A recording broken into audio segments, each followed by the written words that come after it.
నేను నైట్ చూసిన 11 2 8 డిపార్ట్మెంట్ అనేసరికి 2 సార్లు అంటే తర్వాత department next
Hello, class started.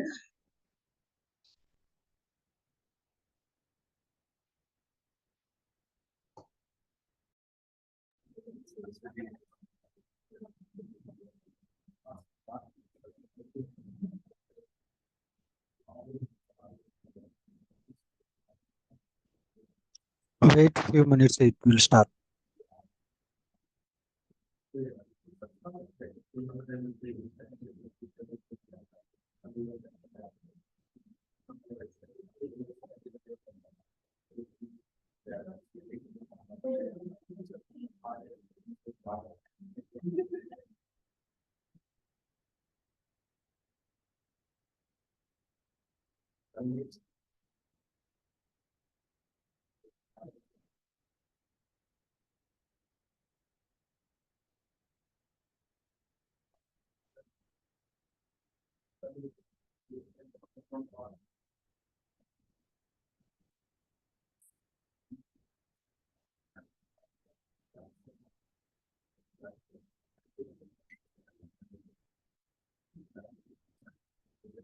Fine. So what we are discussing? Yeah, we are discussed about the Dataproc. So in the morning session, we discussed about how we can able to run all these things by using the sparkSQL.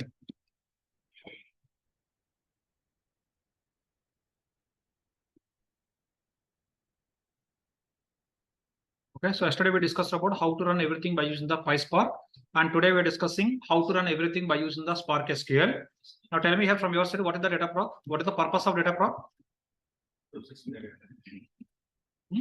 To create and manage Hadoop clusters, or we can able to say Spark clusters. We are going to use the Dataproc. Don't give the answer Dataproc we are using to run the PySpark code or Spark SQL code. That is the indirectly correct answer. But what's the direct answer? We can able to say to create the Hadoop clusters or Spark clusters, we are going to use the Dataproc. After that, after creation of the cluster, what we are doing here, on top of those clusters, we are going to run our PySpark code, or we are going to run our Spark SQL code by depending on our requirements. Okay. Now, in the yesterday session and the today morning session, we discussed about how we need to perform all these activities manually. Now we'll try to understand how we need to perform all these activities automatically. What is the meaning of automatically? Everything will automate? No, Andy. First time you have to do the initial setup. Initial setup is required for one time. After that, every day what will happen? Automatically everything will run in the daily basis by depending on setup, what we are doing in the Dataproc. We'll try to understand all that information. And one more very, very important thing, Andy. See, whenever we are going to create the Dataproc cluster, it will create few files and folders in your GCS bucket. Okay. So when you are cleaning GCS bucket, please don't remove those files. I forgot to inform about this. Some people already did this mistake, Andy. If you are going to remove those files, what will happen? You cannot able to work on that cluster. If you deleted by mistake, please try to create the new cluster. If you haven't deleted, please don't delete such kind of files, Andy. Just I will show you those files.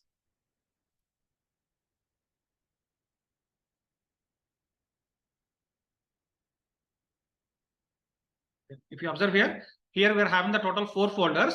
Dataproc-staging, Dataproc-temper, -temp. These 2 folders are created by your Dataproc cluster. Whenever you are going to perform any cleaning activities on top of your GCS bucket, please don't delete these 2 things only. If you are going to delete these 2 files, what will happen? Or folders, you cannot able to work on the Dataproc cluster. Okay.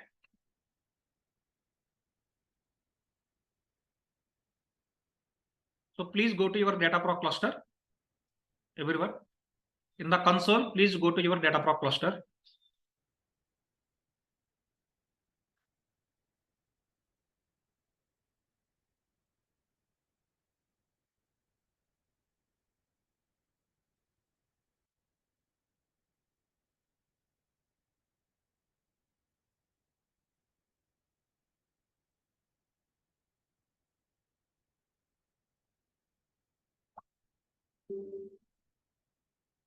So please go to your Dataproc cluster within the console.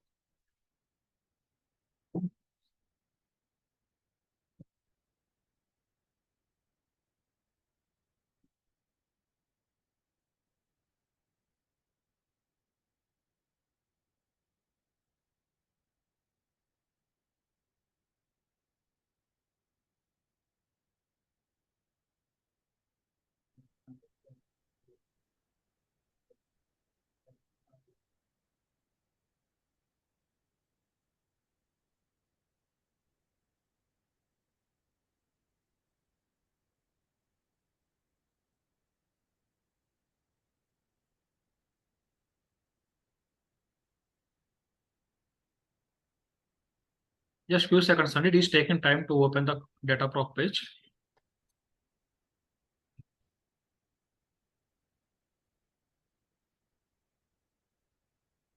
Okay. So if you see here in the left side, we can able to see the multiple options, and we are having the options called as a jobs and workflows. So what is the purpose of jobs and workflows at the high level? Whatever the activities we have done manually in the morning session, to automate all those processes, we are going to create the jobs and we are going to create the workflows. And first we'll go to the jobs. Please go to the jobs.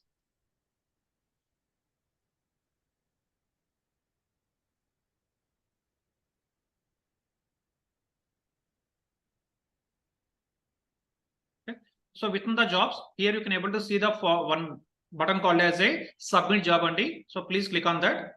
Within the jobs folder, within the jobs section, please click on submit job. Sir, we could not see the job. Now please go to the Dataproc console. In the Dataproc console, please click on your cluster. Then in the left side, you can able to see the clusters, jobs, and workflows. If you are in the VM instances page, you cannot able to see that information. Please go to your cluster page. Again, I'm repeating, please search with the Dataproc. Go to the Dataproc console. There you can able to see your cluster. Click on the cluster. Then in the left side, you can able to see the jobs and workflows and clusters option. Please go to the jobs. Okay, here it is asking the job ID. You can give any name and just I'm giving it as a drop one. I am giving the name called as a drop one for this job. After that, you have to select the region. And after that, here we need to select the cluster. Once you click on the drop down, you can able to see already existing cluster and my existing cluster name as a CD batch 19. I am selecting this option. Just to give you a just to provide a job name. And after that, we have to select the region. Already this cluster is in the US Central. So for that reason, Yeah, it's asking submit job. Yeah, click on the submit job one. So it's a name. Actually, they're given the naming convention differently. So instead of create a job, they're asking it as a submit job. They're given that option like that. Don't confuse because of seeing this name. Submit a job is nothing but we are creating plus we are submitting in parallel. Click on the submit a job. Okay. Now here you can able to give the job ID. You can give any name. After that, we have to give the region. After that, you have to select the cluster. Here I selected my existing cluster. After that, it is asking the job type only. Now you try to give the answer based on your understanding. What is the job type we have to specify by considering the morning class? PySpark or sparkSQL? sparkSQL. But if you want, what we can do here, you can able to run the PySpark code also by using the jobs only. That we'll discuss later. But for now, as per the today's session, I want to trigger the sparkSQL related jobs only. So for that reason, select the sparkSQL. After that, it is asking the query source type. See, here we are having the two options and one is nothing but query file and second option is nothing but query test. Any guesses what are the difference? Test is nothing but we are given the complete command within the test box only. But coming to file, what we can do here is whatever the scripts we are having, you can able to copy all those scripts into .SQL files only. For example, so this is the data. This is the script we are having for one of the file. So what I will do here, I will create a file called as a salesman.sql. In that file, I will keep all this content. After that, instead of giving the code here, what we can do, we can able to give the file path. If you want to give the file path, we have to give it as a query file. And after giving the query file, what we need to provide? You need to provide path of the file and in which path you are having the file. First, you need to create the file. You can upload that file into the HDFS system, or you can able to upload that file into the GCS. Wherever you are uploading, that path we need to provide here. For example, here I'm giving dummy path, gs:// I'm giving Dataproc 19.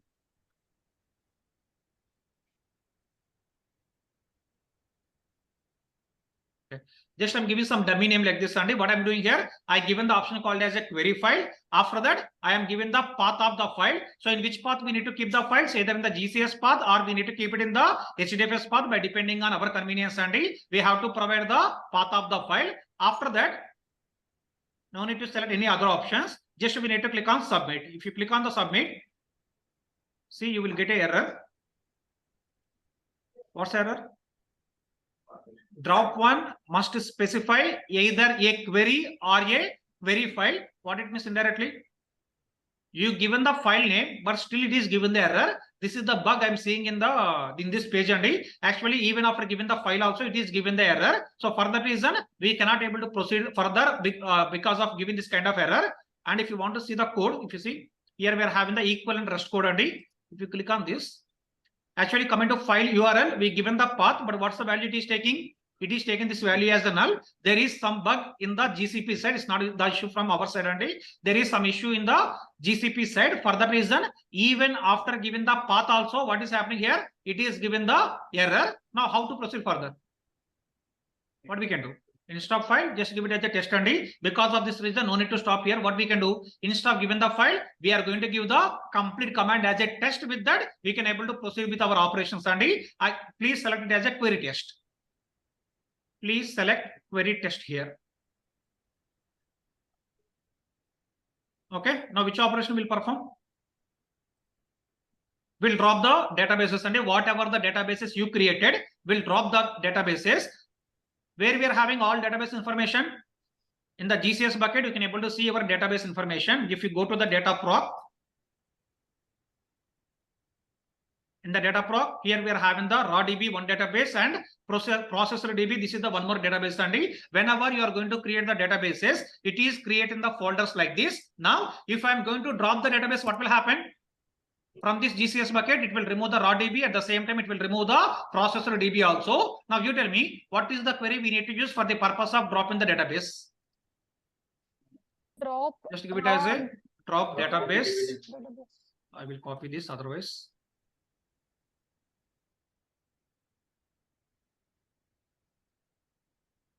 Drop database name.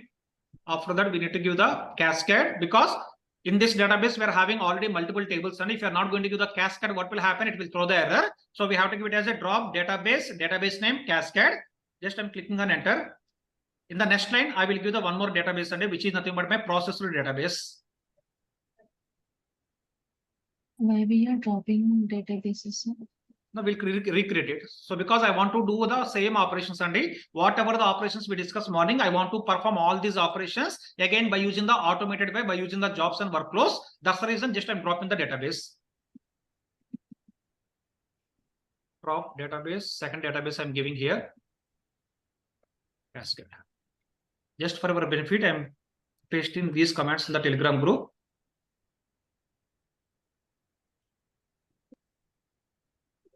Very simply, we are not doing anything. Just what we are doing here, we are giving some kind of query here. By giving that query, I am trying to drop the databases from my system. After that, just click on submit. Please click on submit.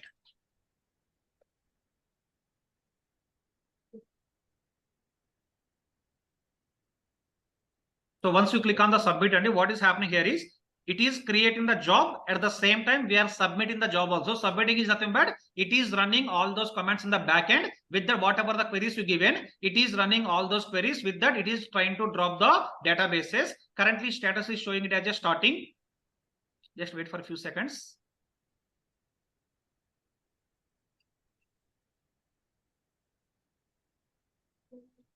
Actually, in the console, whatever the output we are getting, and is similar kind of output you can able to see in this screen also. In the video, you are getting some kind of output. Same output morning we saw on top of our console also. After a few seconds, it is displaying the message called as succeeded. What is the meaning of succeeded?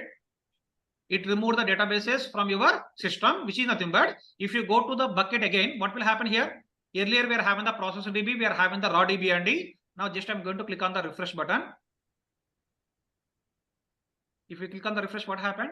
It removed the things. Okay, this is the way. With the help of the job also, we can able to perform all our required operations. Whatever the queries morning we discussed for all the files and the same operations we can able to perform with the help of the job also. Whenever you want to create the job, what we can do here? Simply we need to go to the job section. Here we need to click on the jobs. After that, we need to give some kind of inputs, and with that, what we can do here? You can able to create the jobs and we can able to submit the jobs. With that, we can able to perform all the activities by using the jobs. Okay, but here my requirement is not only creating the job as we discussed morning and I want to create the multiple jobs. At the same time, in between all these jobs, I want to provide the dependency and now whenever we are having such kind of requirement, here what is the requirement? I want to create the multiple jobs. At the same time, in between all these jobs, I want to create the dependency. Whenever we are having such kind of requirement, we are going to use the workflows, and with the help of the workflows, we can able to achieve this kind of requirement. Now you tell me, what is the difference between the job section and workflow section? In the job section, just we can able to create the jobs, but we cannot able to define the dependency between the jobs. But coming to workflows, what we can do? In the workflows, If you want, we can able to create the job. At the same time, in between the jobs also, we can able to provide the dependencies. And just for example, I given the drop command, but you want to perform the only drop or you want to perform all the remaining operations. If you want to see the end-to-end operation, I need to perform all the remaining activities also. For that reason, what I will do here is we'll go through the workflows, and in the workflows, we'll try to understand how to create the jobs. At the same time, we'll try to understand how we need to define the dependency between the each and every job. With that, we can able to do the perfect orchestration as part of our requirement. Okay, just go back to the Dataproc again.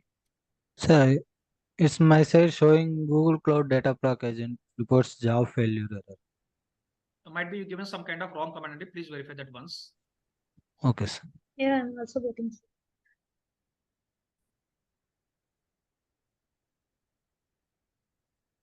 So here, please go to the workflows.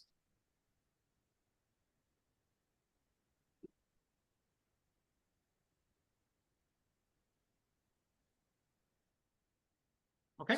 Here, if you want to perform these activities from the workflows only, we need to create the workflow template. So please click on the create workflow template.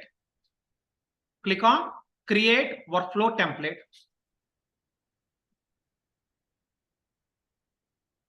Click on create workflow template. Once you click on the create workflow template, it is asking the template ID. You can give any name. For my understanding, here I'm giving it as a use case 3. You can give generic name, but here I'm giving it as a use case 3 for my understanding. Template ID. After that, leave the region as is and just click on the next button. Give the workflow template ID, leave the region as is, and click on next. Once you click on the next, if you observe here, it is asking add a manager cluster or a select a cluster pool, and which is nothing but they are asking the two options. One is you want to create the cluster, then you want to run the workflow, or you want to use the existing cluster. They are given the two options, and by depending on our requirement, you can able to choose any one of the option. If I'm given the first option, what will happen? It is going to create the new cluster, but my requirement is I want to use the existing cluster. For that reason, I am going to select the second option. Please select second option. Select cluster which is already available. Now what it is asking here, it is asking your cluster label, and for your cluster we are having a label. That label we need to provide here, but from where we need to get the label? Again, we need to go to our Dataproc window. Please open a new tab in the browser. Please open new browser. Sorry, new tab in the browser. Give it as console.cloud.google.com. So we need to give the label of your Dataproc, and from where we can able to get the label? From the Dataproc only we can able to get the label. That's the reason just I'm opening a new tab. In that tab, please go to the console.cloud.google.com. After that, again search for Dataproc. Please search for Dataproc.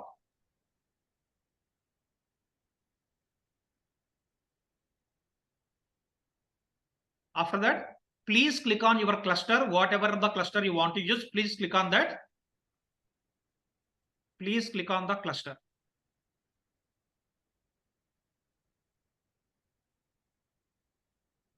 After click on the cluster, please go to the VM instances. After click on the cluster, please go to your VM instances.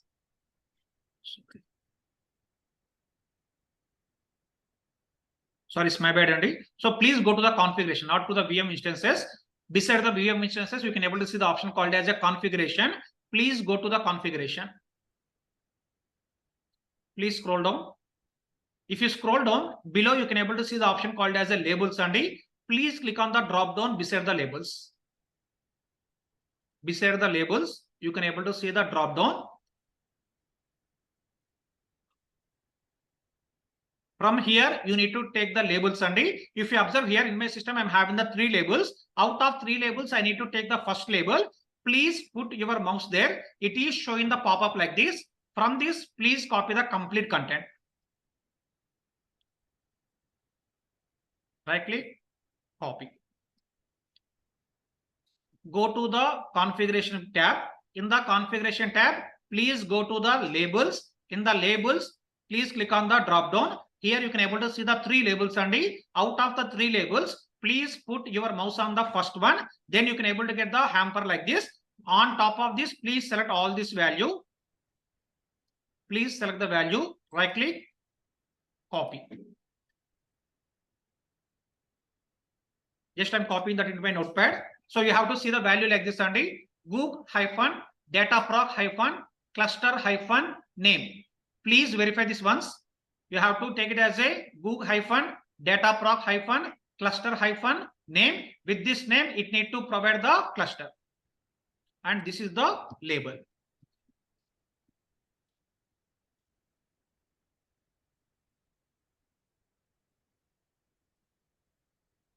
So you need to take the label from the configuration window. In the configuration, we are having the label section. From that section, please take the label. That label should be like this. It's a kind of a key value pair, Andy.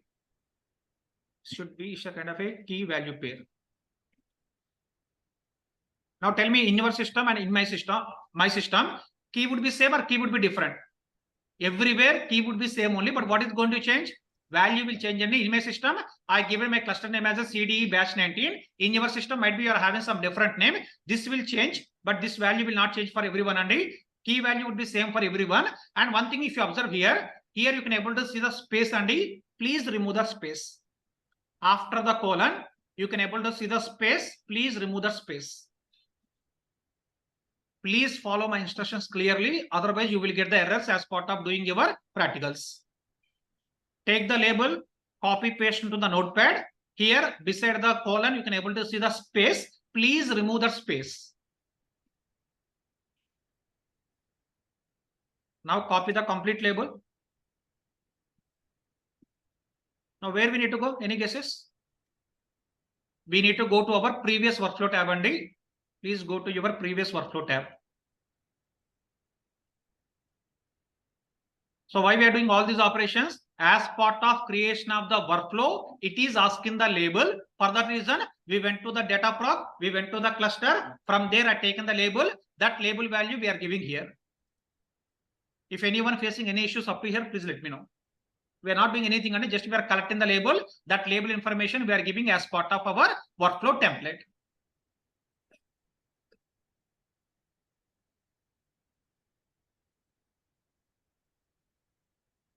Please verify the key value once, 1 or 2 times, and it should be Google-Dataproc-cluster-name. If you are giving any wrong value here, you will get the error as part of running your workflow. Okay. After that, please click on next. Click on next. Now, if you observe here, once you click on the next, what is the next step, Andy? We need to add the jobs. Okay. Now you tell me how many jobs we need to add. As per our requirement, I need to add total 7 jobs, Andy.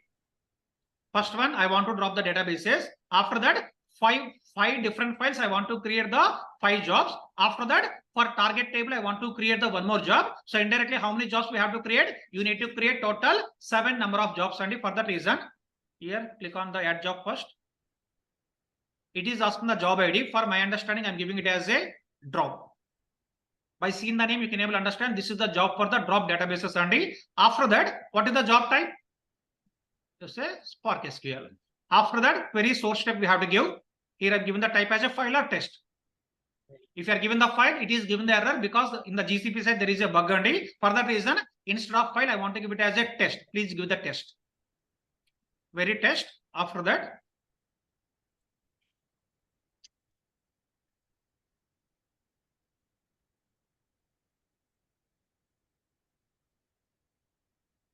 we need to give the drop command. Just I'm typing here. I will share one more time.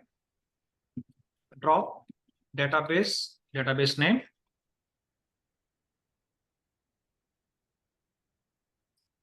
And we need to add cascade also. After that, again, one more command, drop database name. I'm given the process DB database.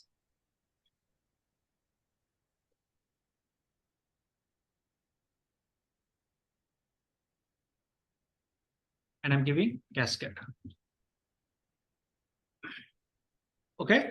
Now tell me, if I'm going to run this, what will happen if there's a database is not available? Might be you will get the error saying that database does not exist. And how to work on that error? Just give it as a if exists. If exist, then only I want to perform the drop operation. If it is not exist, what will happen? It won't give any kind of error. And for that reason, just I'm giving it as a drop database if exist and raw database name I'm giving here. After that, here also I will give the same thing.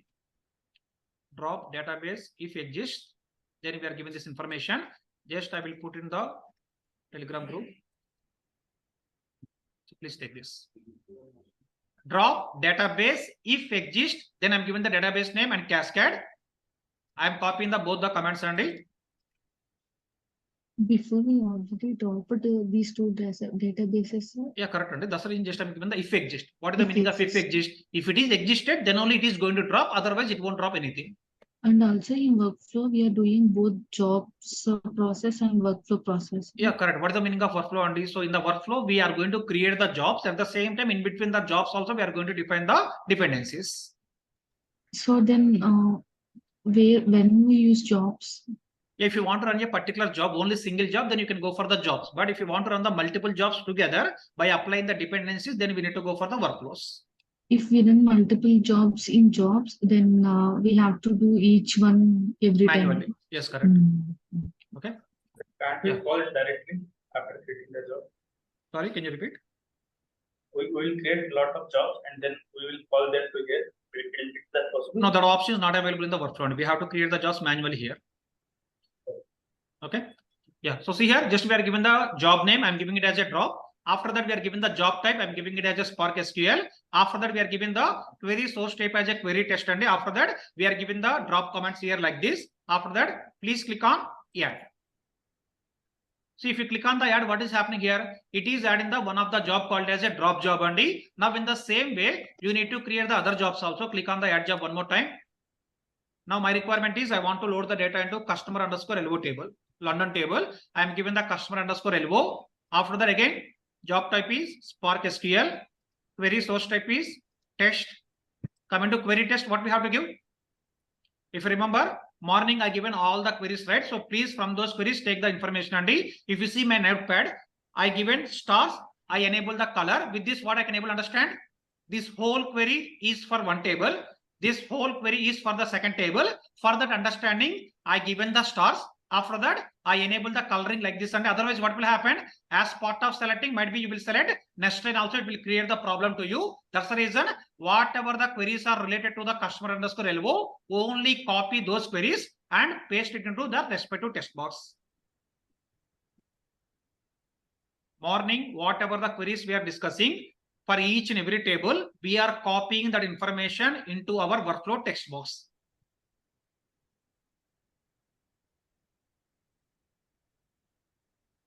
In real time, we will use morning process and yesterday's process, right? So no, we'll use the any one of the process. And if you are going to work in a particular project, we are going to use the any one of the process. But I can able to say in different projects, we are going to see the different types of the options.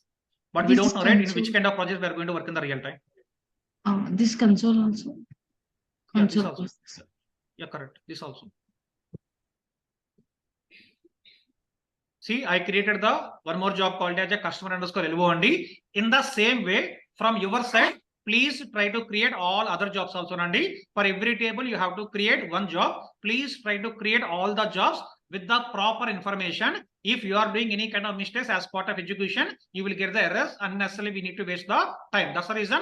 Please try to create the job properly. Sir, I am getting already existing error. How you will get the error already? So what is the name you given? Please give the different name for the job ID. If you are given the same name, might be you will get that error. Okay. Next, I'm creating it for the customer underscore New York table.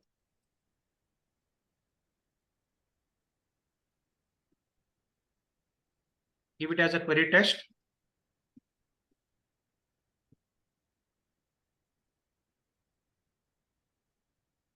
If anyone facing any issues or any concerns, please let me know.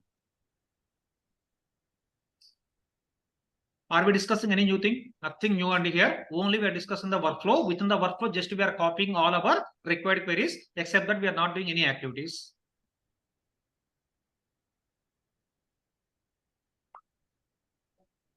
Next, I'm creating it for the salesman London table.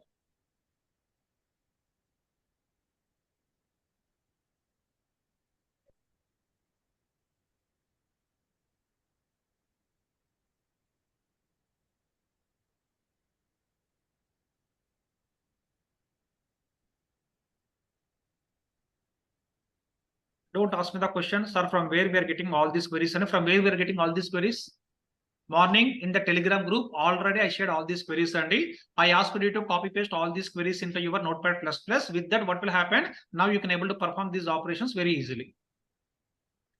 What are the options we'll get when we select query files option, sir? Now you need to select the query test only. As I told you, Ah. query file is not working currently. You have to select the query test. Okay, if we select the query files, what are all the options we'll get? You can able to give the GCS file, or you can able to give the HDFS file, or you can able to provide the local file also by depending on your requirement. If you observe here, so if you are seeing my screen and so if I'm going to tell the query file in the below, you can able to see the option. It can be a GCS file with gs:/ as a prefix, or HDFS file with the prefix as a HDFS:// or local file with the prefix as a // which is nothing but here you can able to pass the files from the GCS bucket or HDFS path, or from the local file system also we can able to give the file path. With that you can able to run the queries.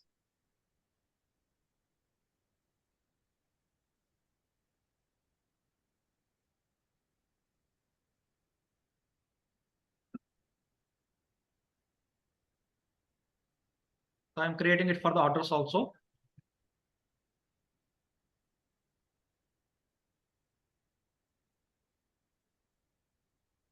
If anyone not understanding what we are doing, please let me know. I will repeat it once if you want.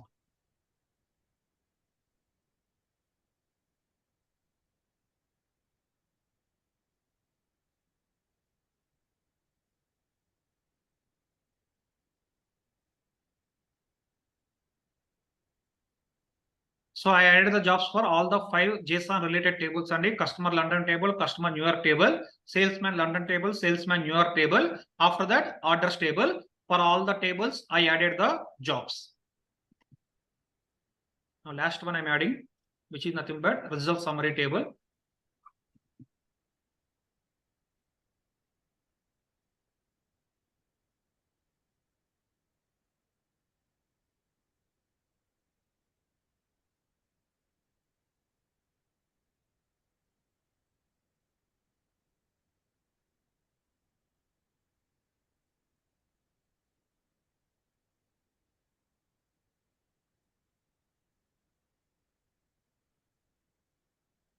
So from my side, I added all the jobs and if anyone facing any issues, please let me know. We'll discuss. With that, we can go for the next step.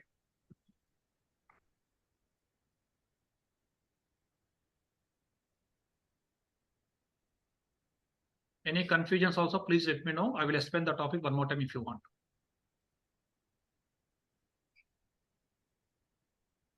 So my sincere suggestion, as part of creation of the jobs, please do the copy paste properly at least study. If you are doing the wrong copy paste, what will happen? You will get the errors. To find out that error, again, you have to spend a lot of time.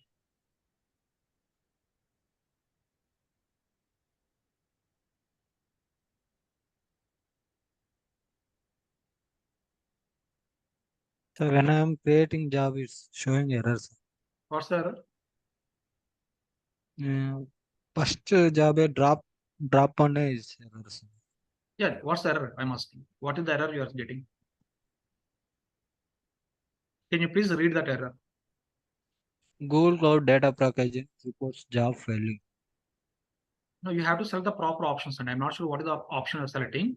If you click on the add job, here if you see job type is there, right? In the job type, you need to select the sparkSQL. I think you forgot to select the sparkSQL. If you're selecting the only Hadoop, if you're not changing this one, then it is expecting the jar file. Please change the job type as a sparkSQL. I'm changing, sir, but same error.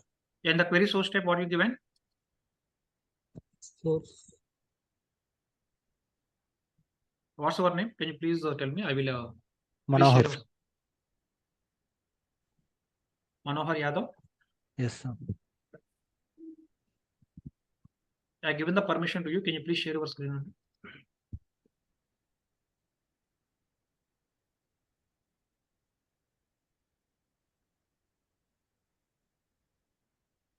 Offline people, you are facing any issues? And after creation of the job study, please verify here type. All the types should be sparkSQL. So sometimes we'll do the mistake. We are selecting the Hadoop or PySpark. Please verify all the types should be sparkSQL only. Manohar, are you sharing your screen?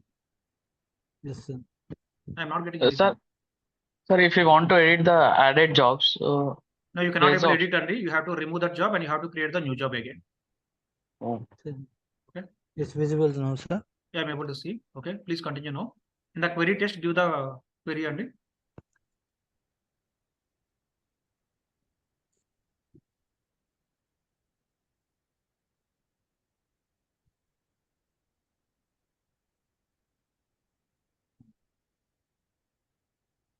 Can you please give the query in the query test? Okay, sir. Okay, scroll down. This is not the query ID. You have to give us some different query. Please change that query later, but please click on create now for now. DB data. Please click on Submit, sir. submit. Why you are in the submit only? You should be in the workflow tab. Why you are in the jobs tab? I didn't get that. Sure. See, please follow my instructions as part of the class only. If you are doing some other things, so you will get the errors. Okay. So we are doing all these activities in the workflows, not in the jobs. Okay.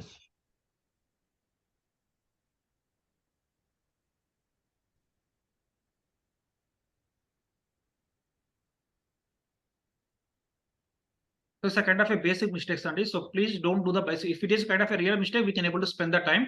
So I'm clearly saying that we need to perform these activities in the workflows. Okay. But if you're doing this activity in the jobs, what I can able to say, I can't able to do anything, Andy. So please follow my instructions clearly. That's the reason I'm giving that much of gap for each and every step. Please follow my instructions accordingly. Try to perform the activities. Okay. Now, any other people are facing any issues? Okay. If you see here, I created in my system all the jobs only. If you created well and good, otherwise please observe here for a few seconds. After creation of the jobs, what we have to do here, we need to define the dependency between all these jobs only. Please click on the next button. Please click on next. Just observe here for a few seconds. If you click on the next button, here we can able to see all the job names only. Whatever the job names we given, we can able to see all the job names here. Below the job name, you can able to see the drop down option. In the drop down, you can able to see all the list of the jobs only. Now, for example, for the drop job, do we have any dependencies? For the drop job, to drop the database, there is no dependency. For that reason, do we need to select any job here? No need to select anything, Andy. Don't select anything for the first job. There is no dependency to trigger the drop job. What about the customer LO? What is the dependency? First, I want to drop the database. I want to create the fresh database, which is nothing but indirectly. This job is depending on the drop job. For that reason, please click on this checkbox. Click on the drop checkbox and click on OK. Now see, customer LO job is depending on only drop job. What about the customer NY? This also only on the drop job. Because all these 5 tables are the independent tables, and I can run all these 5 jobs parallelly. I don't have any kind of issues. But to run all these 5 jobs, what is the prerequisite? Drop job should complete. For that reason, I am given the dependency on the drop job. In the same way, salesman LO drop job and salesman your drop job and orders job drop job. So like this, for all these 5 tables only, we are given the dependency on the drop job, which is nothing but when all these 5 tables are going to trigger or 5 jobs are going to trigger after completion of the drop job, then only it is going to trigger the remaining jobs only. That's the reason just we are given that information by using this drop down option. Okay. Now you try to give the answer. What about the result summary? Select including drop or remaining things only. Drop is not required because after completion of the drop only remaining jobs are triggering, right? Now I am having dependency for this job, this job, this job, and this all these jobs only. I am selecting all the jobs here. Click on except the drop. I am selecting all. If you want, you can select the drop also. Nothing is going to happen. Click on OK. Now see, it is saying that result summary is having dependency on the LO job, NY job, again salesman LO, salesman newer, and orders. On all these jobs, we are having dependency for the result summary. After giving all this information, please complete this activity first. all the people? So for that, after drop only, our first table will run, Yes, right? correct. Exactly. Then then for No, customer, not New then York until. also So all this customer London, New York, and all these tables are going to run in parallel. parallelly. Yeah, parallel is nothing but There all is- these jobs will trigger parallel because there is no dependency between these 5 Okay. tables. Mhm. For example, if there is any dependency between the London table and New York table, that dependency we can define here because in the London table, I'm reading the data from the JSON file. New York also, I'm reading the data from the JSON file. We are not doing any extra activities only. For that reason, for these 5 tables, there is no dependency except the drop database. But coming to summary table, what need to happen? Data should be ready in all above 5 tables. Then only I want to load data into the summary table. That's the reason we are given the dependency for these 5 jobs of the result summary table. As per requirement only, we'll give dependencies. Exactly, Andy. So as per the request, so for example, in the class, I'm explaining about all these requirements, Andy, or I am defining all the dependencies. Based on that, you are doing all the activities. If you are going to work in the real time, how you can able to understand how to give the dependencies? Definitely by depending on the requirement. You need to understand the requirement. Based on the requirement only, you are going to define all these kind of dependencies in the real-time project. Okay. After doing all these activities, what's the last step, Andy? Just click on create. Click on create button.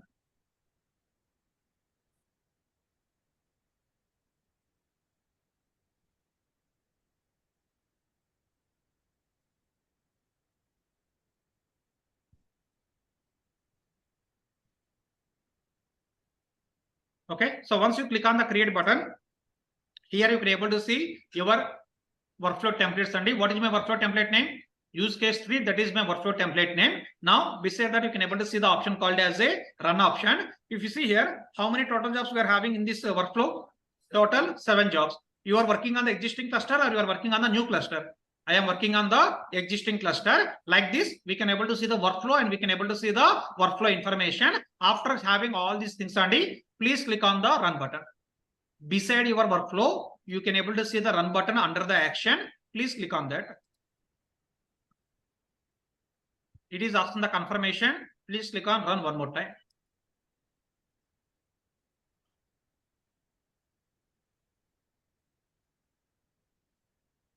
Okay, we click on the run button and now it is running, but where we can able to see the options on the running or not, please click on this workflow. Once you click on the workflow, we can able to enter into the workflow here. Sorry, my bad. Please go back. Here you can able to see option called as a workflows beside Andy. Please click on this workflows. Beside the workflow template, you can able to see the option called as a workflows. Please go there.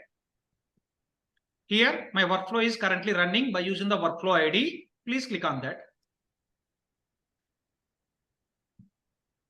See, first one is completed. After that, all the remaining jobs are running, Andy. If you observe here, coming to result summary, is it running? When the result summary will trigger? After completion of above 5 jobs, then only it is going to trigger, Andy. Just I will show you one more time. Where we came?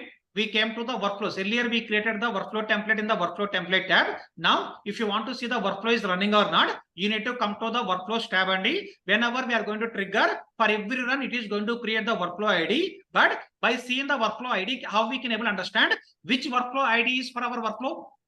If you see here, you can able to see the name, use case 3. This is the one. Please click on this. If you click on this, there you can able to see all the jobs information. Now, first job is completed. Remaining jobs are in the running status, Andy. Please wait for a few minutes. And try to understand. This last one is depending on the previous 5 For that reason, it is showing the message called as a block. Sir, what does this drop means in the dependency? Yeah, you want to tell me what is the meaning of drop? Someone is asking the question, what is the meaning of this drop? Other people try to give the answer. Dependency. Job is having dependency on the drop job only. We define all the Drop job. dependencies, right? That information is showing here. This job is having dependency on this one. This job is having dependency on this. And last job is having dependency on these 5 jobs. That information they are displaying in the console page. Just click on refresh once.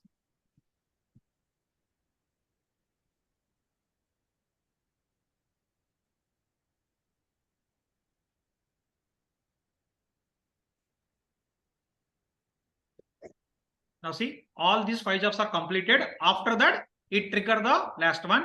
Now it is in the running stage. Wait for some time. That sometimes I feel that GCP is a little bit slow compared to other cloud. Yeah, even for me also it is showing a little bit slow. Sometimes for me, I am also facing that issue. Might be one issue, might be our network, or might be that is the issue from the GCP side, because we are using the free version, right? So they won't Yes. bother about the free version people. That's the reason might be the delay is there, but it's okay. Just click on refresh.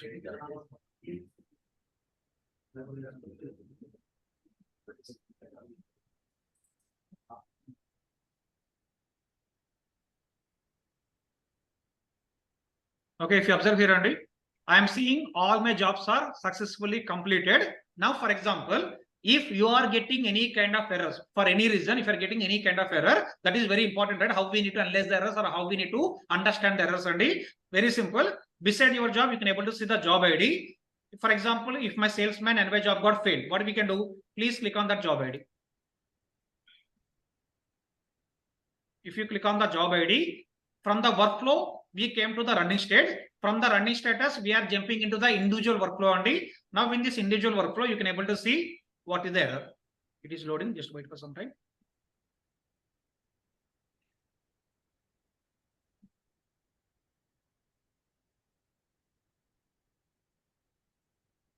Can we run these jobs daily basis or minutes, hours? If you observe here we can able to see whole the output for that job. Whatever is happened on top of the execution, you can able to see the whole output here. If there is any error, what will happen? You can able to see that information in this section. For me, there is no failure. For that reason, nothing is showing here. For example, if any table is not available or if any file path is not available, where we can able to see such kind of errors, simply you need to click on the job ID. Once you click on the job ID, it is going to open the window like this. In this window, in the bottom section, you can able to see this kind of information. Okay. Now someone is asking the question, can we able to schedule this workflow?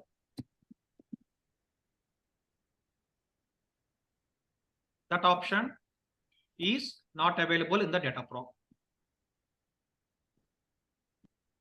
That option is not available in the Dataproc. That's the reason in the real-time projects, Andy, as part of orchestration, we are not going to use Dataproc. Instead of that, what we are going to use? Instead of this, we will use other orchestration tools. Like, just I'm giving an example as a Airflow, or we are going to use the Woozy and So actually in the workflow side, we are not having the option to define the timings at what time I want to run this job or at what time I want to trigger the workflow. We are having the alternatives, and the alternative is nothing but whatever the operations we have done, we can able to perform all these activities by using the commands. On top of the commands, what I will do here is I will create a cron job. This cron job I can able to schedule. So I'm saying that in the Dataproc directly we cannot able to define the time at what time you want to trigger. That kind of option is not available, but we are having the indirect option how we can able to perform that operation with the help of the cron job. We can able to schedule all these things, and that's the reason to avoid all these kind of operations in the real time. What we are doing, we are going to use the separate orchestration tool. Now you tell me, Dataproc is a kind of orchestration tool, or it's a kind of maintain the clusters. Maintain clusters. Main purpose of Dataproc is nothing but this is for to creation of our Hadoop clusters, and this is for creation of our Spark clusters. And this is not purely for the orchestration. If you want to perform any kind of orchestration, we can able to go for Airflow and we can able to go for Woozy. Now some people can able to get the question, if we are not using this in the real time, then why we are discussing? Obviously, we'll get this question, and with this conclusion, what you will do, you are not going to perform the practice. Or is saying that we are not going to use it in the real time anyhow. Then why we need to perform the practice? I am only what I'm saying, Andy. There is an alternate option. What is the alternate option?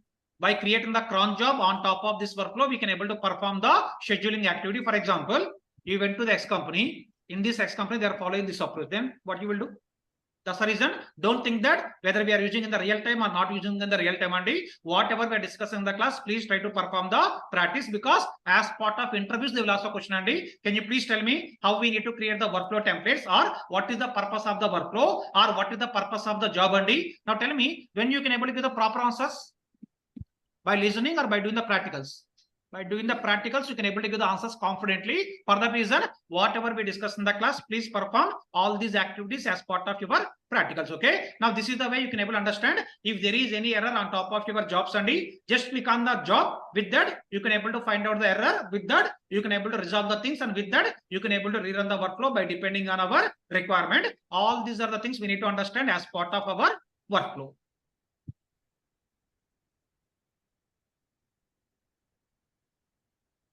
And for example, if you want to see the workflow details, where we need to go? I want to see the workflow details. I don't want to trigger it. I want to see the details. Where we need to go, Andy? Go to the workflow template. Within the workflow template, please click on the workflow. Use case 3 is my workflow. Don't click on the run, and I want to see the content of the workflow. Please click on this. Once you click on this, here you can able to see all the job details, Andy. What is the job name, what type of job it is, and any job dependencies are there. All that kind of information we can able to see under the workflow. And you can able to see on which cluster it is running. All that kind of information we can able to see by click on the workflow template. So where we came to here, go to the workflow template. Please click on your workflow. With that, you can able to see all the information. Okay. This is the way you need to understand in the Dataproc how we are going to use the jobs and how we are going to use the workflows. And any questions up to here, please ask me again. Sir, I have a question. Yeah, please. So when we are dropping the databases, we are not giving any bucket path, right? I mean, when we are creating the database, we are specifying the location with a bucket path. Yeah, correct. But when we are dropping, we are not specifying it, right? Or like how Okay, it will take. Yeah, I will tell you. For someone is asking, while dropping database, I am not giving any bucket path. Okay, and how we can able to understand bucket path here. So for example, see, Andy, I am creating a table. I'm given the column names. I'm given the EAD column and ENAME column, and I'm given the salary column. I created this table. Now tell me, as part of dropping the table, again, we are given the structure, we are given the only table name. Only table name, drop table. So with this, you can get the answer, Andy. So as part of creation of the table, we are given the structure, but as part of dropping the table, we are given the only table name. How this drop command can able to understand? It need to remove the EAD column and ENAME column and salary column. How it can able to understand? Internally, it is storing all the metadata. It is storing all the metadata. In this example, create table example, it is storing the metadata of the employee table. This employee table is having the EAD column and ENAME column and salary column. By using that metadata, it can able to understand as part of dropping the table, I need to remove all these columns also. It can able to understand. In the same way, here, while creation of the database, what we given? We given the database name and path. Indirectly, what will happen here? Internally, this information will be storing in the metadata. Whenever we are given the drop database, automatically what will happen?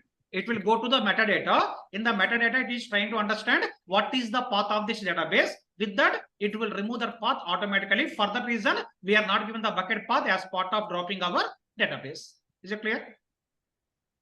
Okay, sir. Yeah. No Got issues. it. Any other I questions? have a question, sir. Yeah, please. If you go to jobs, you will see a lot of jobs are there, sir. Okay.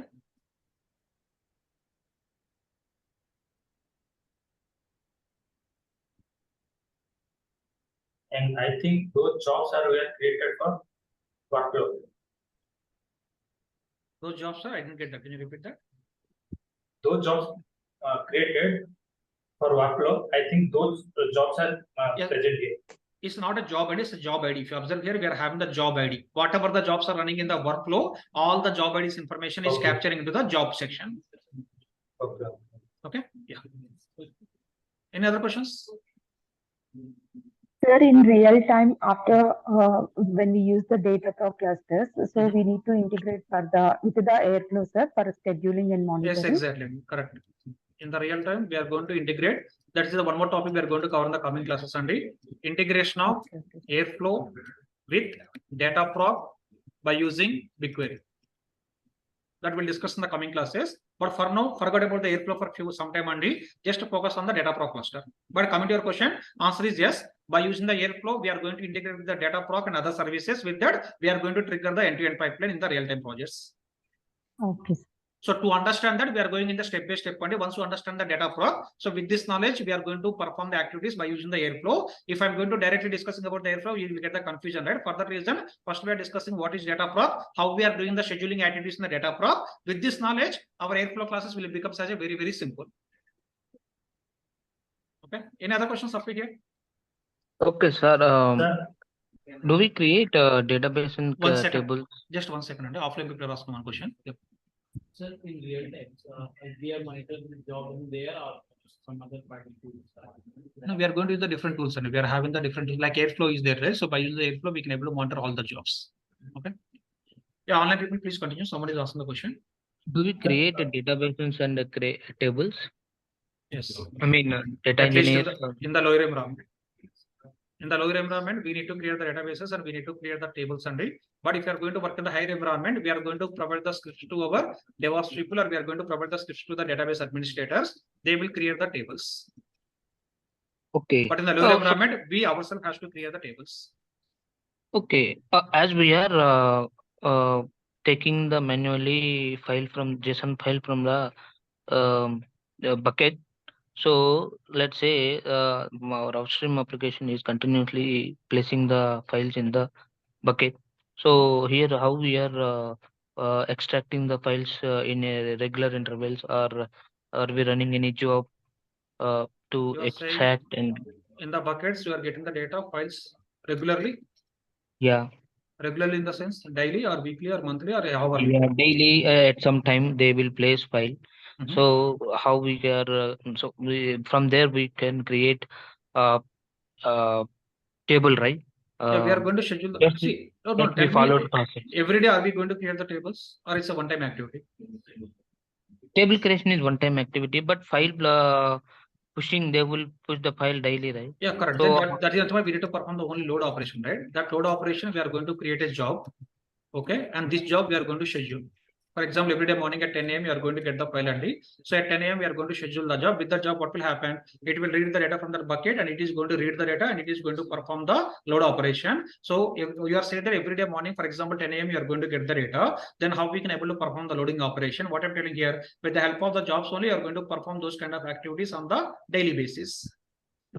So where we are going to create the jobs, we are going to create the jobs by using our orchestration tools. In the Dataproc also, we can able to create the job, but we cannot able to perform the schedule operation, as I told you earlier. Is it clear or any confusion? yes. Okay, thank you. Okay, you just observe here, Andy. So far we discussed about Dataproc, jobs, and workflows. Now, just I want to tell you one more thing.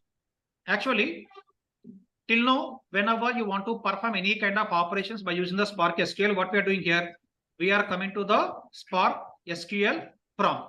From the sparkSQL prompt, we are performing all the operations of your everything, Andy. Now, for example, what we can do is from the Unix prompt also directly we can able to perform these operations. No need to go to the sparkSQL prompt. What we can do here from the Unix prompt only we can able to perform all these kind of operations. What we have to do here is just give it as a spark-SQL space -f and provide your file path.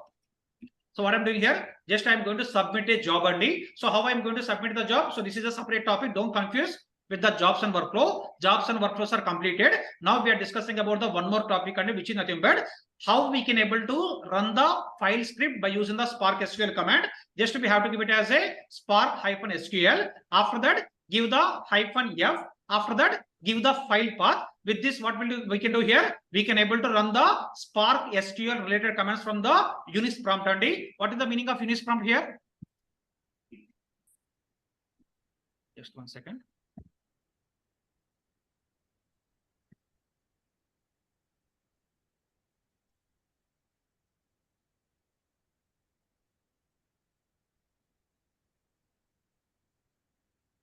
Sir, in real time, we are creating workflows and work templates through console itself, right?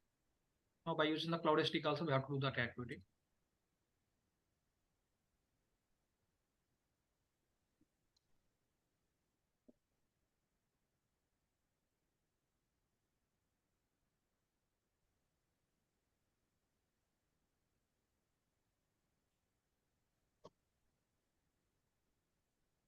Okay. Now, before going to this topic, I want to tell you one more thing here. I forgot to inform. Now, see, we ran all the jobs or workflows. That is fine. But who will do the unit testing here? Huh?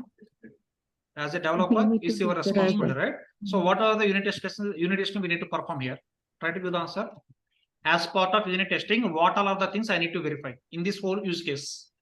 Because this is again one of the interview questions. They will ask the question, can you please tell me what kind of unit test cases you will write as a data engineer in your project? In this use case, at least try to give the answer. What all are the things we need to verify after completion of the job running?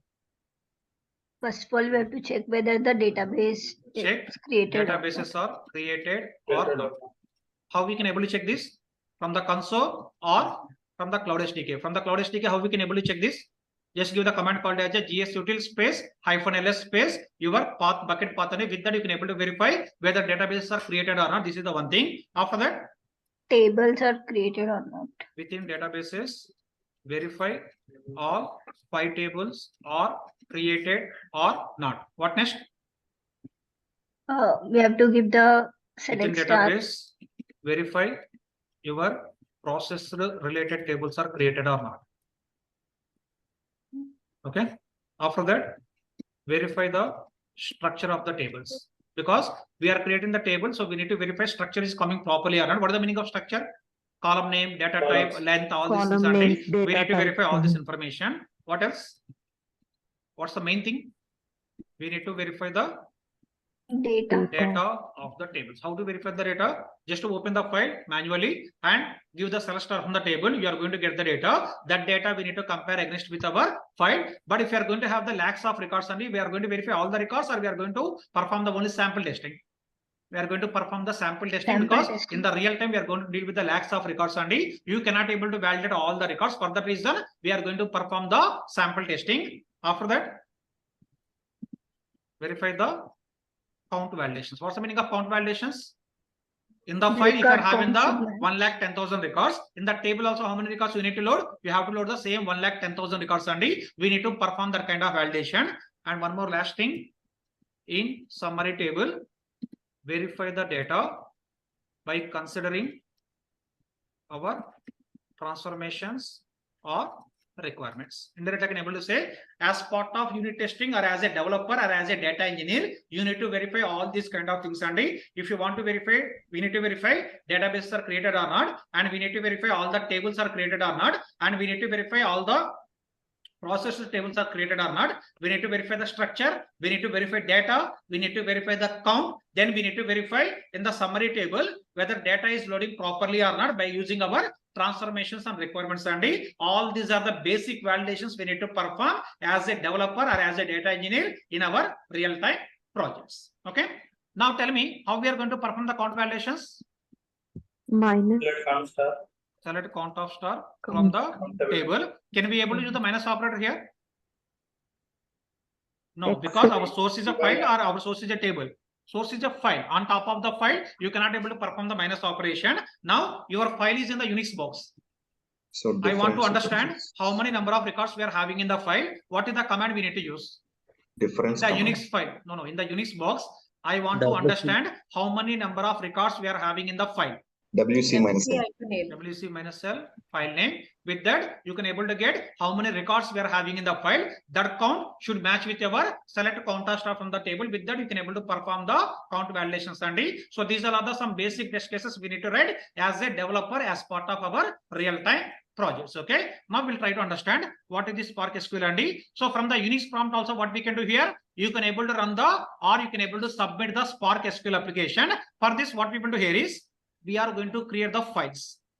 We'll give it as a file.sql. For example, I'm giving file1.sql. In this SQL, what I will do here is, I will copy all my queries. So what I'm doing here, I am going to create one file called as a file1.sql. In this file, I will copy all my queries, and after that, I will create, for example, file2.sql. Here also, I will copy all my queries. Now, after creation of all the files, if you want to submit the job, we have to give it as a spark-sql-f. After that, just give it as a file1.sql.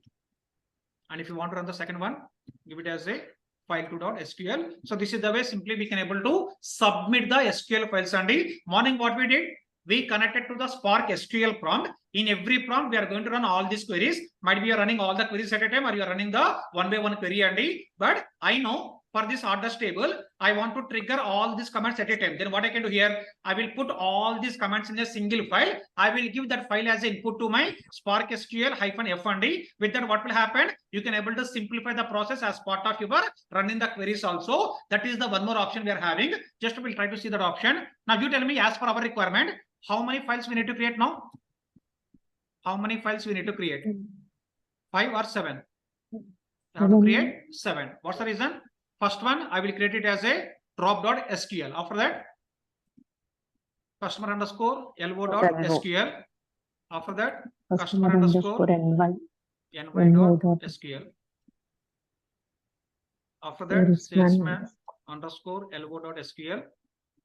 After that, salesman_ny.sql. After that, orders.sql. Finally, result_summary.sql. So like this, we are going to create the multiple files. And now you tell me, in the Unix system, if you want to create the files, what activity we need to perform? In the Unix, I want to create the files. What we need to do? Cat. Just give it as a cat space drop.sql. That's the reason I told you in the previous class, Sunday, every topic is interlinked here. If you are not doing if you haven't completed the practice on top of the Unix, you will get a lot of confusion. What commands we are running in the cat, or what is the WC command? That's the reason every topic is important. Now, where we need to create all these things? Just to go to your Unix prompt.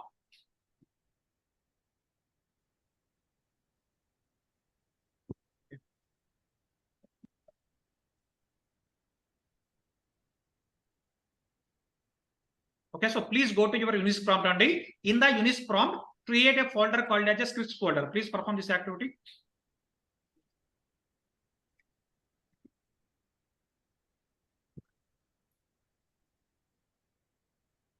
How to create the folder? mkdir. Just give it as a mkdir. Give the folder name as a scripts. mkdir space scripts.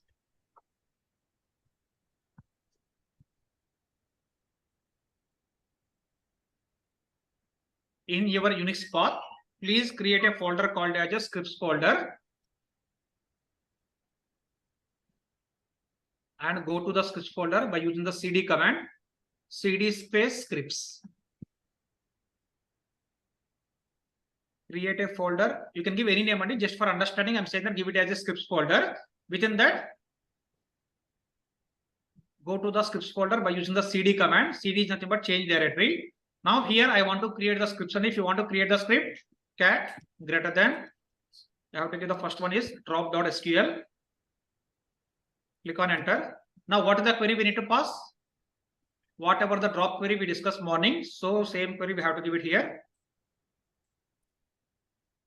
Already I shared all these queries, and please take the queries and please paste it. Now how to come out of the cat session? How to come out? Just Control D. By giving the Control D, you can able to come out from the cat. Now we are having the one script called as a drop.sql, and in the same way, I want to create customer_lo.sql. Here, please copy all the queries which are related to the customer_lo table. Same question again. Are we doing any new thing? Nothing. And morning, whatever we discussed, just we are converting all those queries into the SQL scripts. And after that, we'll try to understand how we can able to submit the scripts. Just start creating customer_ly.sql. Sorry, ny. And within this, I am copying all the queries which are related to ny. Again, cat salesman_lo.sql.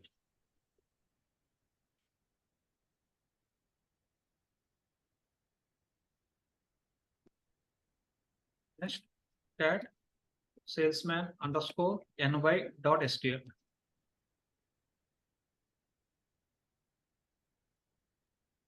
Why we are doing this in Unix? Just showing the option.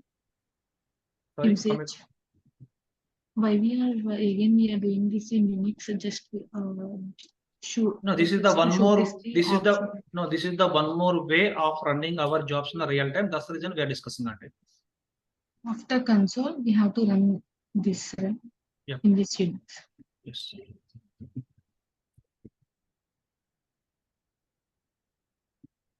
So I copying all the queries of the orders table also. And at the end, just I'm copying the queries of my results underscore summary table also.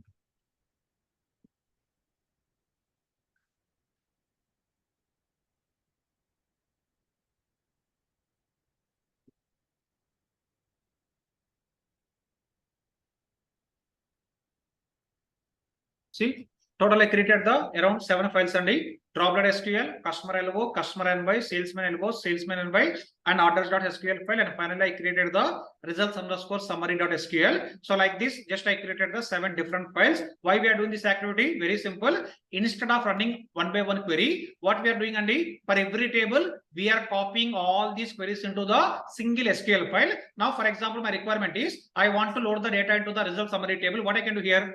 Whatever the SQL file we are having, directly you can able to trigger this SQL file. With that, automatically what will happen? All these queries will run. With that, it will load the data on top of your required table. Just for simplification, what we are doing here, we are copying all the queries into the individual SQL files. And now, after copying all the comments into the individual SQL files, if you want to trigger, what we can do? Give it as spark-SQL -f. First, I'm giving the drop SQL command. So why we are dropping again? Because I want to create all these tables one more time, and for that reason, I am dropping the database. With that, I will perform all the activities.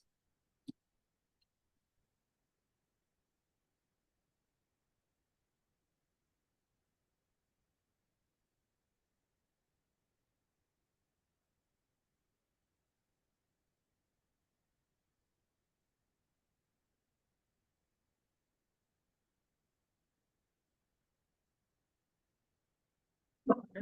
So first activity is completed. In the same way, you need to run for all the remaining scripts also.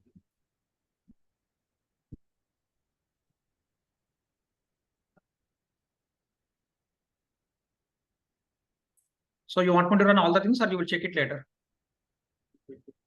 So you can do it in the same way, Andy. So I'm not going to run all the things, but from your side, don't think that no need to run all the things. And from your side, please run everything. With that only you can able to get understanding. So create all the SQL files. After that, please run all these SQL files with the help of the spark-SQL-f, and we are given the SQL script. And this is the one more way of the execution. This is one more way of execution by using spark-SQL.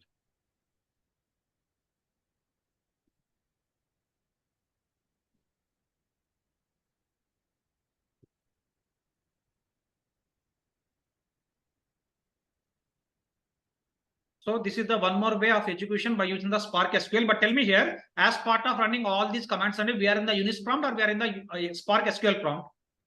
We are at the Unix prompt, and we are not at the Spark SQL prompt. Indirectly, from the Unix prompt also, we can able to submit our Spark SQL related jobs. And if you want to do that activity, we need to run the command called as a Spark SQL-f. We need to provide our SQL script. With that, we can able to run all the things by depending on our requirement. Now, overall, you try to give the answer.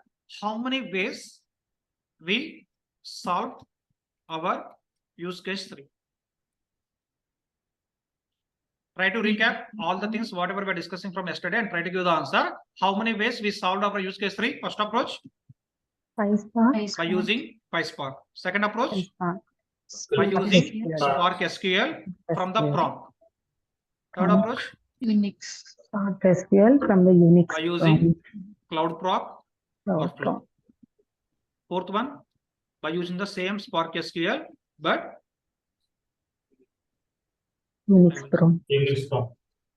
This is the Spark SQL prompt, and this is the Unix prompt. Okay, and same example we discussed on how many types of the files. We discussed on HDFS files, and we discussed the same example on top of the GS files.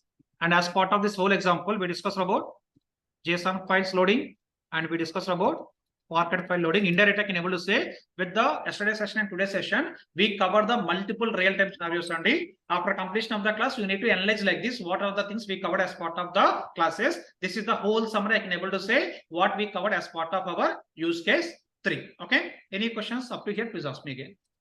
So you are given a sparkSQL Unix prompt. Actually, we open directly Unix prompt and we given our files. Yeah, Right? correct. We Andy. did So not give any sparkSQL. No, but as part of in the Unix prompt, when I'm submitting what I'm giving here, we are using the sparkSQL only, but I'm submitting the sparkSQL from the Unix prompt. That is the meaning. We are running, right? Yeah, we are running, correct. To running. Yes. Just creation of tables and all, we use Unix prompt. Yeah, correct. Okay. Yep.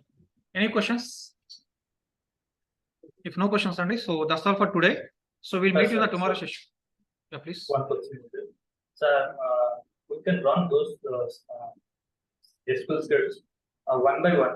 Could you run at a time by giving a space, and after that one we are giving Yeah, you can. That's depending on your convenience, and you can create a single SQL file. In the single SQL file, you can able to put all these SQLs and you can able to trigger it. But if anything is failing, it would be very difficult to understand where it is failing. That's the reason better to create the individual SQL files for the individual table. With that, you can able to understand where it is failing, where it is working properly. For that reason, I created the separate SQL files. Got it. Okay. Okay. So one more thing, Andy. So from tomorrow onwards, we are going to start Python. So we'll start the one more GCP service. Other than GCP service, we are going to start discussing about the Python. So earlier we discussed about database concepts. Right? In the same way, as a data engineer, you should have knowledge on the Python also. So for that reason, from tomorrow onwards, we are going to start discussing about the Python. This is one thing. Other thing. Dataproc is completed, sir. Yes. Yeah, so from my side, it's completed. And from your side, you have to perform the practice. Okay. Now, one more thing is, so actually, I'm observing that in morning class, especially online only, I am seeing around 60 people, but in 11:45, I am seeing now only 37. Okay, indirectly, around 25 people are dropping, and they are asking the questions again in the next class only. See, simple thing, what I'm trying to say here is, if you are not attending one class, if you are asking the questions in the next class, what will happen? Other people will get a lot of disturbance. At the same time, I cannot able to explain everything again for you separately only. So please try to attend all the classes without missing anything. With that only what will happen, you can able to get the end-to-end knowledge. And I can able to say these 25 people belongs to which batch? Any guesses? I can able to give the guarantee these people are from the old batch. So I am observing this is the one more thing, and old web people are coming for the visiting purpose. One day they are coming, 3 days not coming. One day coming, 3 days not coming. So what I can do here, simply I can able to stop all those folks and whomever is not attending on the daily basis. But don't come into that kind of situation. Why we are allowing you all the old batch people? We understood from the old faculty you didn't get all the content. That's the reason we allowed you for this batch only. But if you are coming irregularly, what will happen? If these people are coming irregularly at the end of the course, do you know what is the comment they are going to pass? New faculty also not teaching properly. Without attending the classes, they can able to pass this kind of comment, Andy. Especially old batch people, I'm sincerely requesting you, Andy. We given the permission to you to attend all the classes one more time from 15 batch, 16 batch, 17 batch, and 18 batch, Andy. We given the permission to you. Please try to utilize this and try to attend each and every class. With that, you can able to get the end-to-end knowledge. With that, easily you can able to get the job. Okay. If you are going to misuse it, what will happen? We'll stop allowing old batch people into new batch. This is one request. And one more thing, Andy. Whatever the materials we are sharing, either notes or handouts, we observe that it's misusing. Misusing in the sense, Andy. So they are sharing these information to other institute people and other faculties, and they are teaching the same concepts into the other institutes, Andy. Don't do that kind of mistakes, Andy. So because it is very easy to find out who is doing that. That's the reason only we are using the infinity, Andy. From the Infinity, whenever you are going to download any document, automatically it is going to attach with your mail ID. So if you are going to find any such kind of things, Andy, obviously we are going to put the kind of a police cases, not me, Andy. Management said they are going to put the cases and they will take the action. So don't do the kind of mistakes. So we are putting these much efforts to give the knowledge to you. And from your side, if you are giving freely to other people, what will happen? It is not a kind of a proper thing, Andy. That's the reason. Don't do that kind of mistake. That is one thing. Another thing also, videos.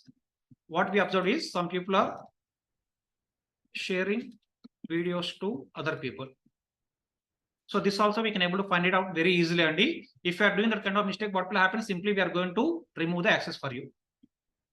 And after removing the access, please don't come and ask me, tell the so many stories, Andy. If you are going to remove the access, we want to give the access given back here. So simple thing, whatever the material or whatever the videos or whatever the notes we are sending, who is the owner for all those? Not me, Quality Thought, Andy. Quality Thought is the solely responsible for all that material.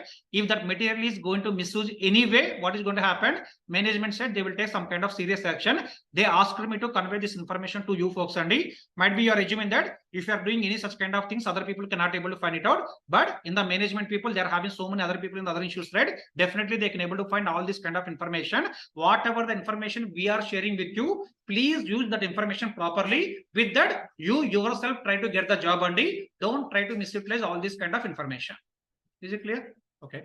If it is clear, that's all for today. We'll meet you in the tomorrow session. I have a doubt, sir. Hello. Yeah, tell me. One second. Sir, about this practical implementation, sir, from Cloud SQL onwards, we are getting stuck at several points. So is there any go-to one second, website? So just I will tell you. Multiple times, our lab assistant folks or our junior faculty asked you to join the Zoom meeting for any questions or issues. From lab faculty or from the junior faculty, I came to know that only 1 or 2 people are attending those sessions. So please try to utilize this also, Randy. So sometimes what we are doing, we are connecting whenever we don't have the classes afternoon, we are conducting this kind of doubts clarification session. If you can able to attend those kind of sessions, what will happen? Easily you can able to get the solution for all your issues. That is first thing. Other thing, so you're asking any sites. Just Google it, and whatever the error we're getting, so please try to Google it. With that, you can able to get the answers for so many questions. Most of the questions you can able to get from the Stack Overflow, or you can able to use the ChatGPT also. By using any one of these two, you can able to get the solutions. But instead of going to the Stack Overflow or ChatGPT, and we ourselves providing the support to you. Whenever you are seeing that kind of message, please try to join that Zoom meeting. And in that Zoom meeting, our lab faculty or other people will provide the support to you to clarify your questions or to resolve your issues. Please try to utilize it. Is it every day or they will inform before? No, whenever they are having the free time, they are sending, and I will check with them. So tomorrow also, today also, I will ask them to schedule that meeting. So please try to join and try to clarify all your questions. Okay, sir. Okay, thank you. Okay, sir. For this cluster, Dataproc cluster, we reserved one IP address. We can remove that IP address. Yeah. This one? Yeah, yes. You want me? Okay, I will send it out. Yeah, 1 second, again. Offline people, so class is over. If you don't have any questions, you can leave for the day. Online people, if you don't have any questions, you can drop. Yeah, someone is asking a question, please continue now. So we have reserved some IP address, right?